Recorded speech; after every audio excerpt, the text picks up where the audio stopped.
Every time I start telling the narrative again, I am overcome by a sense of numbness. I'm having a series of mixed emotions about the whole thing, and I'm feeling a variety of emotions.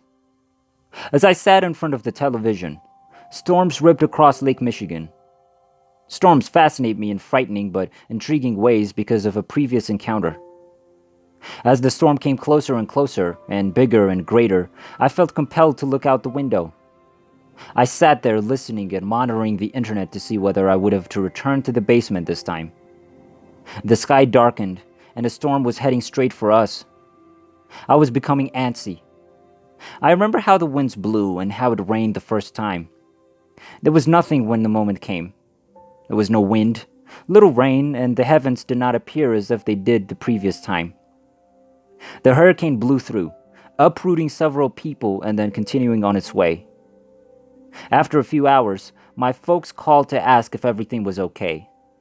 They had suffered significant damage and were shaken.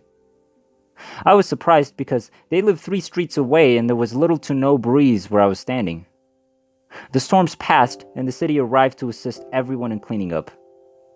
During the following week, I assisted my parents in caring for my nephews. After the chippers arrived, it had been 3 hours. We stood there, watching a fairly gigantic and frightening machine shred these massive trunks into the tiniest pieces of mulch and spit them out onto the back of a truck. My father reminded me of the time. 2:58 p.m., because I had to rush to pick up the kids from school that day. As I stood up, my chest tightened, as it often does when I start having trouble breathing due to my asthma. I couldn't tell if it was the food that I'd just eating or the dust in the air from the trees. I decided it had to be the dust in the air, so I began to gather myself, got in my car, and drove away. My father observed that I wasn't breathing well and that I'd used my inhaler several times. He was anxious but said little. I started down the road, and my chest tightened up, but it wasn't until I looked down on my speedometer that I realized I was only doing 20 miles per hour and it was taking more energy to push on the accelerator. I was sat straight, holding my chest as close to the steering wheel as possible to catch my breath and raise my oxygen levels by stretching my torso. Nothing seemed to be working. I grabbed my phone to call my spouse, and he quickly recognized my distress. He motioned for me to pull over and inquired as to where I was. When my phone died, I told him the street I was on. It was unbelievable. Isn't it ironic that you're in trouble and calling for help when your phone dies? I was irritated and flung my phone into the seat next to me. I knew I needed to get off the road before I hurt someone or myself, and the last thing we needed was for me to crash the car I was borrowing because mine was getting a new engine. I pulled into a golf course parking lot, and with little energy, got my EpiPen from my handbag and struggled to find out how to use it. I've done it a million times with the practice pen. Why can't I get this thing to open? Finally, the needle emerges directly from my right thumb. I pierced myself again in the side of my thumb while fumbling for the pills. I didn't care that the blood was gushing from my thumb at the time. I only needed to insert the needle into my leg. I stabbed myself in the right thigh, only to realize I didn't feel the needle. My adrenaline levels must be so high that I am unable to feel any discomfort. I recognized what was going on and that I couldn't contact 911 because I didn't have a phone, so I started looking around for someone. I started praying at this point because my chest and throat were so tight and I was sweating in a hot car, trying not to pass out. I started honking my horn at the man standing about 50 yards in front of me, trying to get his golf clubs into or out of his rear hatch. He was cautious at first because he wasn't sure why I was honking my horn, but I hit the door button to roll down the window further so that I could lean out and call for help. He began to approach the automobile as he noticed blood dripping from my hand. He inquired whether I was okay, and I told him to phone 911 because I desperately needed an ambulance. The EpiPen upset me to the point of rage. I wanted to punch something, but I was also terrified.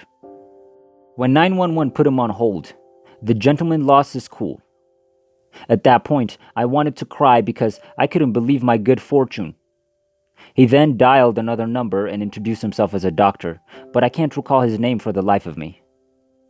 He instructed the other person on the line to call dispatch and have an ambulance dispatched to us right away. That day, he was my guardian angel. My spouse and a police officer came shortly after he hung up the phone. I was urged to use the EpiPen once more.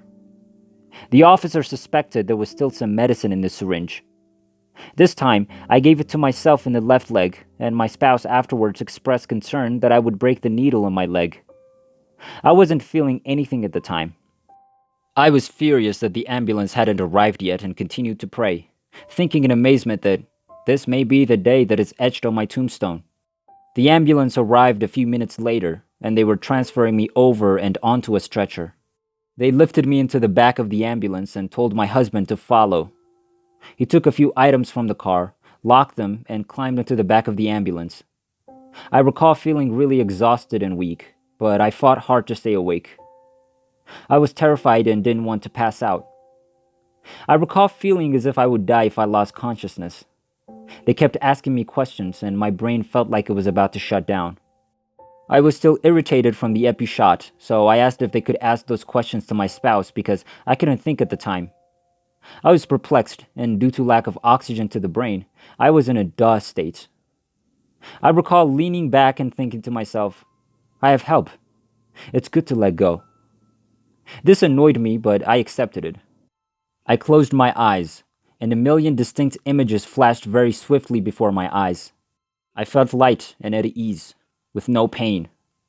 It was a wonderful sensation. I grew enraged at the same time. I had a million voices talking to me, and I could hear them all, but I can't remember a single word they said. Am I going to die? I wondered. I was furious. It's not right. My children cannot grow up without their mother. They need me for God's sake. I require them. I recall screaming on the inside, at which point my eyes opened and I sat up immediately. This prompted the emergency medical technicians to grab me and try to hold me onto the stretcher. I gripped both my husband's shoulders and told him that he might not believe in God, but he should start. You have to. You have to believe, I urged him. Everyone looked at me as if I were insane. I knew my memory would fail me. They won't let me remember. I need to try and recall, I remember telling everyone. I enjoyed the sensation I had just had, but I wasn't going to abandon my children for it. No, not yet. I had to struggle. I kept urging them to talk to me so I could stay awake. I needed to stay awake. I was both surprised and relieved by my encounter. After death, there is life. I was delighted, afraid, excited, bewildered, and high on narcotics, and my heart felt like it was going to explode. After then, I don't remember much, and the only discussion I recall having with anyone throughout the 68 hours I was in the emergency department was with my mother. I couldn't believe I'd just talked to her for about 2 minutes before she hung up because she needed to go to the golf course so she wouldn't be late. As a result, I felt even fewer emotions. I told my husband to contact my ex and arrange for the kids to come to the hospital. I was desperate to see my children. All I wanted to do was hold them. I was trying so hard to recall everything about my experience while I also felt it slip away. This upset me, but I was simply glad to be alive. Glad that my children wouldn't have to live the rest of their lives without their mother.